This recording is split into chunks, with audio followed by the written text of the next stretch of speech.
உடனே முதலமைச்சர் அந்த அடுத்த நாள் 2 நாள் கழிச்சு, அதாவது அன்னைக்கு நைட்டு நடந்துச்சுன்னு தெரியும், நானும் பொதுச்செயலாளர் நிர்மல்குமார் எல்லாரும் போயிட்டு கரூருக்கு வெளியே நிற்கிறோம். தலைவர் போன அடுத்த செகண்ட் உங்களுக்கு தெரிஞ்சிருக்கும், மதிய நேரம் தெரிஞ்சிருக்கும், மிகப்பெரிய லத்தி சார்ஜ் அடிக்கிறாங்க. போற இடம் டிவிக்காவுடைய துண்டு போட்ட இடம் அடின்னு அடிச்சாங்க.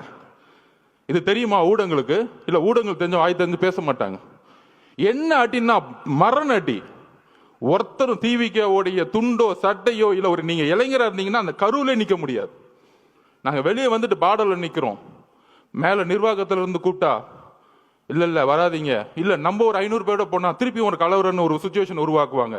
அப்ப நம்மளுடைய டாக்டர் பிரபுலாம் போய் ஹாஸ்பிட்டல் உள்ள இருக்கிறாங்க. அங்கிருந்து நாங்க போன் பண்ணி கேட்டுட்டு இருக்கோம், என்ன ஆச்சு, இத்தனை பேர் இறந்துட்டாங்களா? அங்கிருந்து தகவல் வருது, பெரிய பெரிய ஜட்ஜஸ் இன்னைக்கு போட்டிருக்காங்க, கரூர்ல மெடிக்கல் ஹாஸ்பிட்டல் சரியான உபகரணங்களே கிடையாதுன்னு ரிப்போர்ட் வருது. ஏன் பக்கத்துல பிரைவேட் ஹாஸ்பிட்டல்லாம் சேர்க்கல? அப்ப தாவேக்க கட்சிக்காரங்க ஹாஸ்பிட்டல் பக்கமே வரக்கூடாது, அங்கேயே வெளியேறுங்க. இவங்கெல்லாம் ஓட்டாங்க, தலைவர் ஓட்டார். யாரா ஓடுனது? வந்தா நீங்க என்ன பண்ணுவீங்க எங்களுக்கு தெரியாது. 75 வருஷம் கழிச்சு உங்களுக்கு சூழ்ச்சி என்னன்னு தெரியாது. எம்ஜிஆரையும் ஜெயலலிதாவையும் சூழ்ச்சி பண்ணி என்ன பண்ணீங்கன்னு எங்களுக்கு தெரியாது. இதே மாதிரிதான் 97 கோர்ட் ஆர்டர் வாங்கி ஜெயலலிதா அரெஸ்ட் பண்ணிட்டாங்க. அப்ப என்ன தெரியுமா வந்து ஆர்குமெண்ட், பேச்சுவார்த்தை அரசியல் விட்டே போயிடுமா? இவங்களுக்கு எப்படின்னா இந்த ஒரு குடும்பம் மட்டும்தான் அடுத்த 100 வருஷத்துக்கு வேற யார் ஏத்து வந்தாலும் தூக்கி எறிஞ்சிருது. இன்னைக்கு பெரிய பெரிய பாத்தீங்கன்னா 30 நாள் தெரியும், பெரிய பெரிய சினிமா ஸ்டார்ஸ் உலக நாயகங்களுக்கெல்லாம் போய் ரெட் ஜெயின்ல சைன் போட்டு சினிமாவுக்கு போயிட்டாங்க. எங்க தலைவர் நினைச்சிருந்தா இதே ரெட் ஜெயின்ல 500 கூட சம்பளம் வாங்கிட்டு என்னமோ பண்ணுங்கன்னு சொல்லிட்டு போயிருப்பாரு. ஏன்னா தூக்கி எறிக்கு தானே வந்திருக்காரு உங்களை, அந்த கோவம் தானே உங்களுக்கு. யாருமே எத்து கேட்க கூடாது. நான் சொன்னோம்ல, பிறப்பார்வத்தில் முதலமைச்சர் கூடாது. என்ன பிரச்சனைனா அதான் நெப்போ கிட்ஸ். இந்த நேபாளத்தில் புரட்சி வந்து யார் யாரெல்லாம் வந்து பாக்கிங்க, அதுக்கு அடுத்தது வந்தாரு பாருங்க மகேஷ் பொய்யாமொழி. மக்கள் எங்க உண்மை தெரிஞ்சுச்சுன்னா இந்த 2 பேரை பார்த்தே உண்மையை கண்டுபிடிச்சிட்டாங்க. இன்னைக்கு எங்க தலைவர் மேல நைட் ஃபுல்லா விமர்சனம், அவர் ஓட்டாரு ஓட்டாரு ஓட்டாரு அப்படின்னு. அந்த 2 பேர் கேமரா வேணுங்கன்னே கொண்டு வந்து வர வச்சு, அங்க நில்லுங்க கேமரா நில்லுங்க, நாங்க 2 பேர் நிக்கிறோம். ஒருத்தர் அப்படியே கையை பிடிச்சி நெளிறான், சாரி தப்பா பேசாதீங்க, ஒருமையில பேசிட்டு நெளிறாரு. அடுத்தது நம்ம மகேஷ் பொய்யாமொழி. அதாவதுங்க நமக்கு வந்து ஒரு வீட்டில், இப்ப எங்க அம்மாவை சின்ன வயசுல இறந்துட்டேன். நம்ம உறவுகள் அம்மாவும் அக்காவும் குட்டி குட்டி குழந்தைங்க இருக்கும்போது முதல் வாய் வார்த்தையே வராது. நாங்க அப்படிதான் நிக்கிறோம் எல்லாருமே. பொதுச்செயலாளர் என்னன்னு தெரியாம அப்படியே மயங்க நிலையில் நிற்கிறார் பொதுச்செயலாளர். நாங்க அப்படியே நிக்கிறோம். இதுக்கப்புறம் அரசியல், நம்ம மேல குற்றச்சாட்டுகள் எதுவுமே அடுத்த 48 மணி நேரத்துக்கு எங்களுக்கு எதுவுமே தெரியல. அதுக்கப்புறம் தான் என்ன நடக்குதுன்னு டிவியில பார்க்க ஆரம்பிக்கிறோம். இதுதான் உள் உணர்வு. அப்ப தலைவருடைய உணர்வு எப்படி இருக்கும்? அமைதியா போய். தலைவரோட அம்மாவோட உணர்வு எப்படி இருக்கும்? ஐயோ, இந்த முரசொலியில இவங்க பண்ற உண்மை என்னன்னு தெரியும். முதலமைச்சர் என்ன பண்ணாரு? அடுத்த 2 நாள் கழிச்சு இதுல வந்து எந்த கட்சி தலைவரும் தன்னுடைய கட்சியை வந்து இறக்குறதுக்கெல்லாம் நினைக்க மாட்டாங்க சொன்னாரா இல்லையா? நல்ல புள்ள மாதிரி. ஆனா முரசொலியில் சொல்றாங்க, தாவேக்கா கொல்லும் நீதி வெல்லும், 41 உயிர்களை கொன்ற விஜய். இப்ப தெரியுதா திமுகவுடைய நிலைப்பாடு என்னன்னு தெரியுதா? இதே முரசொலியில. அப்ப இவங்களோட நோக்கம் என்ன? 77க்கு அப்புறம் எம்ஜிஆர் ட்ரை பண்ணாங்க, அம்மா ஜெயலலிதா மடத்தை ட்ரை பண்ணாங்க. அதுக்கப்புறம் யாரு இவங்களை எதுக்கு வந்தாலும் ஏன் காமராஜரே பொய்யா சொல்லி தூக்கி எறிஞ்சாங்க.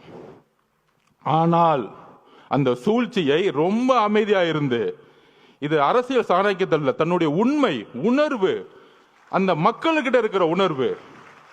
அந்த என்ன உணர்வுனா, தலைவருடைய அம்மா என்ன நினைப்பாங்க, ஐயோ குழந்தைக்கு இப்படி ஆயிருச்சு, இப்படி பொய் சொல்றாங்களே, சூழ்ச்சி பண்றாங்க அப்படின்னு சொல்லும் பொழுது, இதே உணர்வை தான் அவருடைய அமைதி தமிழ்நாட்டிற்கு ஒட்டுமொத்த தாய் குலமும் ஒரே மாதிரி நினைச்சிருக்காங்க.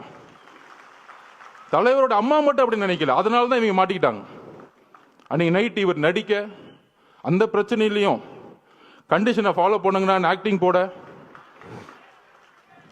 ஆனா நீங்க இதுல மகேஷ் பொய்யாமொழி மட்டும் பார்த்திருப்பீங்க. இன்னொரு நெப்போ கிட்ட ஒன்று வரும் காலையில துபாயில இருந்து கிளம்பி. அவர் ஏதோ துபாயில போய் தமிழ்நாட்டில் ஒரு தியாகம் பண்றதுக்காக அங்க உண்ணாவிரதம் போன மாதிரியும், அங்கிருந்து இந்த மக்களுக்கு ஓடி வந்த மாதிரியும் வந்துட்டு ஒரு 1 மணி நேரம் கூட ஹாஸ்பிட்டல் இல்லை. அந்த மக்களோட நமக்கு அந்த ரைட்ஸ் இருந்துச்சா, நமக்கு அந்த அதிகாரம் இருந்தா, அந்த மக்களோட கடைசி நிமிஷம் வரைக்கும் நம்ம இருந்திருப்போம். அந்த அந்த உயிரை எடுத்து கொண்டு போய் சமாதானம் பண்ற வரைக்கும், சமாதி கொடுக்குற வரைக்கும் இருந்திருப்போம். அப்படி ஒரு மணி நேரம் வந்துட்டு கடைசியில் ஒரு பேட்டி, ஏங்க இந்த தப்புலாம் பண்ண அவரை போய் ஏங்க கொஸ்டின் கேட்கல, தாவேக தலைவரை பார்த்து கொஸ்டின் கேளுங்க. இப்ப புரியுதா?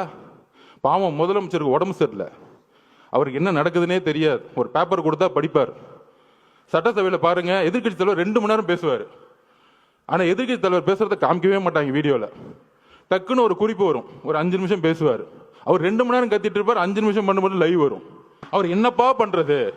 இஸ்லாமிய சமூகமும் சரி, கிறிஸ்தவ சமூகமும் சரி, பெண்களும் சரி, இளைஞர்களும் சரி, அவர் பிரச்சாரம் போகும்போது எல்லா கூட்டமா வராது. அது எப்படி நிப்பாட்டுறது? இவ்வளவுதான் இவங்களோட நெரேட்டிவ், இவ்வளவுதான் இவங்க சிந்தனை. அப்ப என்ன பண்ணணும்? அவர்கிட்ட என்ன பலம் இருக்கு? பெரிய பொருளாதார பலம் இருக்கா? இல்ல. சரி, இவர் மிரட்ட முடியுமா? உன் குடும்பத்தை அதை பண்ணிடுவேன், இதை பண்ணிடுவேன். மிரட்ட முடியாது. பெரிய பெரிய நடிகர்கள்லாம் இன்னைக்கு மிரட்டி ரெட் ஜாயின்ல சைன் போட வச்சுட்டாங்க. உங்களுக்கு யாருன்னு தெரியும், அவங்க பேரை சொல்ல வேணாம். அவங்க இப்ப நமக்கு எதிராக பேசிக்கிட்டு இருக்காங்க. 5 வருஷத்துக்கு முன்னாடி மாற்றம் அப்படின்னு சொன்னவங்கலாம் இப்ப இந்த பக்கம் போய், ஐயா நீ தான் ஏன் எனக்கு சைன் அப் போடு, நான் ஒரு படத்தை நடிக்கிறேன்னு படத்துக்கு போயிட்டாங்க.